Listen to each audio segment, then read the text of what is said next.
Hey everybody, welcome in. We are going to be doing some playoff predictions here today. We're only going to be going to the round of 12. We're not going to go all the way to the round of 4. At least not yet. We're going to go round by round.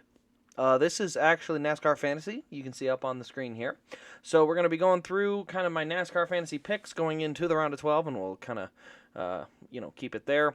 And then we'll come back and revisit this after Bristol, and we'll take a look at the round of 8 and the round of 4, and eventually the champion. So we're going to start with the round of 16. Now here you can see, there you go. You can actually see some of the stats for these guys at each individual track. You can see Darlington, he has 11 starts, 3 top 10s. Sorry, these are flipped. These have got to be flipped, but it's 3 top 5s and 5 top 10s. So about a 50% top 10 rate.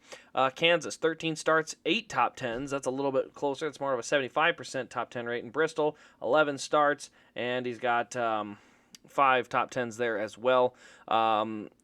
So I don't know. The best way to put it is he's been decent there, especially in the fall race. So I think that I look at it that the numbers may not agree with me, but looking at these 3 numbers plus considering the point advantage he has, we're going to move him on. But that is nice that you can see those things. So we're going to move on to Joey Logano. Here's an easy one. He has 26 starts at Kansas. He has 3 wins there. I've been there just 2 of them. I've been there for 2 of them. But you can see he's got a win at Darlington, which just came earlier this year, but only 10 top 10s and 17 starts. So actually not bad. These are all look like pretty good tracks for him. The 10 top 10s at Kansas and 10 top 10s at Bristol. Bristol might be a little bit more up in the air. One of those wins was on the dirt. I wouldn't say this is the perfect round, but it's strong enough. And again, point advantage. Joey Logano moves on. Oops, wrong button. So we're going to move Joey Logano on. Now we're going to skip over Ross Chastain for a minute. He doesn't have a body of work to really look at yet. So we're going to move on to Kyle Larson quick. Now Kyle Larson, Darlington stats, 9 starts, 7 top 10s. Only 2 times he didn't finish in the top 10. I think both of those were accidents. And of those top 10s, 5 are top 5s. Over 50% top 5 rate at Darlington without a win. Let's face it, he had the best car in 2018, should have won it. Had a really good car in 2019, didn't end up getting the job done. 2020, he was suspended. 2021, both races, really, he was runner-up and running well. And then earlier in the spring got crashed, came back, and then crashed again, I believe. So, yeah. You can see also Kansas, 50% top 10 rate. Bristol, like 70%-ish top 10 rate. So, good round for Larson. I don't think he'll have any trouble moving on here. Now, moving on to William Byron. This is where it gets a little interesting. Again, less of a body of work to go off of, but these are not technically great tracks for him. Kansas, he's got 5 top 10s there in 9 starts, so it is probably his best track is Kansas. But Darlington, only 2 top 10s and 8 starts. Bristol, only 2 top 10s and 7 starts. I do not know if I like Byron's chances. I do think Darlington, he ran well in the spring, so I do like his odds there. I do not like the way they've looked last month. However, a little bit of a point advantage. Not to mention the fact that Hendrick always seems to juice it up when the playoff comes around, so I'm going to put Byron in. Moving on to Denny Hamlin. Where do we start? Darlington. He's got 4 wins in 20 starts, 11 top 5s, 15 top 10s. Denny Hamlin's going to be fine. Kansas is a little different. Only 11 top 10s, and of those top 10s, 10 are top 5s in 28 starts, but he has 3 wins there, and then 2 wins at Bristol as well, and about a 50% top 10 rate there. It's good enough with his point gap for me to put him in. Oops, wrong button there. Ryan Blaney. Now, this is the interesting one. If this was last year, I'd be concerned for Blaney. However, Kansas is one of his better tracks when he doesn't DNF. That's the key. He's had pretty good speed there about every time. But Darlington, oof, big time problem here. Honestly, I'd say the same thing about Bristol. Bristol's not a great track for him. Again, he gets in trouble a lot. A lot of it not really of his doing. So it really comes down to, can he be consistent and score points? Considering that's how he got into the playoff, and he's on pace for his best statistical season so far, I'm going to move him on. I'm going to let Blaney move on, even though the stats really don't agree with me. Moving on to Tyler Raddick, again, really not a lot to go off of here. Kansas would be the only one. I've seen him run his first start there and stuff. He does have a couple of wins on his side, and he got decent speed, but I could easily see him falling out. But I'm going to let him move on. No, oops, my bad. Moving on to Kevin Harvick here. 3 wins at each track. You can see the top 10 rate is darn near 30% at all of them, 50% at Bristol. So yeah, these are good tracks for Kevin Harvick. I don't think he'll have too much trouble here. Moving on to Christopher Bell. Again, not a lot of stats to go off of here, but Kansas is a really good track for him. The Toyotas were good in the spring. Darlington is the one that has me concerned, but they have been one of the more consistent Gibbs teams down the stretch, so we're going to put Christopher Bell in. Now, Kyle Busch, this is an interesting. Kansas, he has a couple of wins, 50% top 10 rate, little over 50% at Darlington, and Bristol is his best track. 8 wins. Are you seeing that? He has a 30% win rate at Bristol almost. So, yeah, this is going to be one of his best rounds. I shouldn't say best rounds, but that is a track right there. You do not want to put Kyle Busch up against the wall heading into Bristol. He is not going to get eliminated at Bristol. It's not happening. So, yeah, Kyle Busch is going to move on just strictly off of Bristol, but he's run well at Kansas and the other tracks down the scope. All right, so Chase Briscoe. Ouch.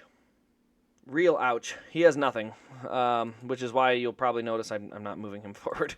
Daniel Suarez got a top 10 in a couple of different starts, but it's still less than 10%, 20% at Bristol. So he's got decent Bristol statistics, but Bristol can be such a crapshoot. I don't have a lot of hope for him. Bowman is the one that I think is interesting. Here we go. Let's go to his Kansas stats. He's got about a 50% top 10 rate at Kansas. His Darlington stats are less than impressive, and his Bristol stats. But what I will say is the last few years when the playoffs hit, that 48 or 88 gets just a little bit better, and they seem to really stink through the summer, and they just turn it on in the playoffs and really start moving. Now, no guarantee that that'll happen, but it's enough that I'll let him move on. So now we're talking about the last spot. Is it Chastain? Obviously, everyone knows he's got the speed. Darlington's a great track for him. I mean, he's got 6 starts there. These stats you can't even really go off of. He was racing for Premium Motorsports and Rick Ware, or who I don't even know who he ran for. Doesn't have a lot of experience at these tracks. A lot of these stats are going to come from earlier this season. Let's see. Ow. Got a cramp in my jaw. But the real question with Chastain is he going to get paid back for something? And that's really where the concern comes in. Is he going to get paid back for something that happened earlier this year, last week? Who knows? But I do think he's got enough points and enough speed. I think Darlington, he can score some points and kind of get himself out of trouble. But I will say I would be concerned. I will move him on.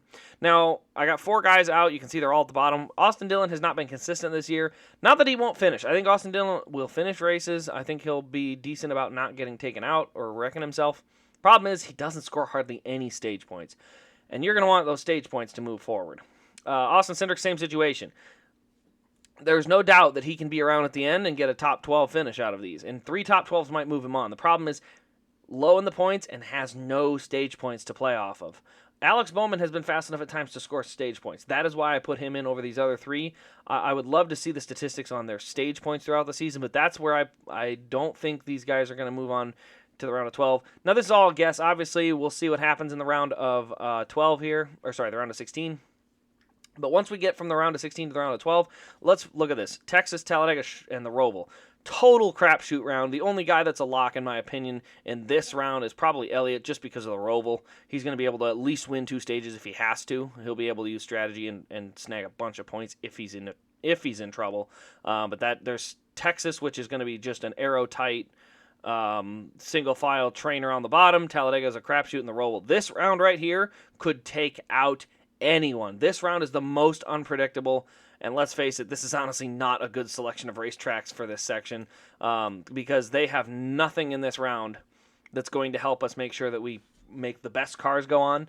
Talladega is going to be a crapshoot. Good grief. We saw what just happened at Daytona. Texas, like I said, no one's going to be able to pass. It's going to come down to who qualifies where and can stay out front, and that's it. Once that settles out, you will not see hardly any passing for any position at all.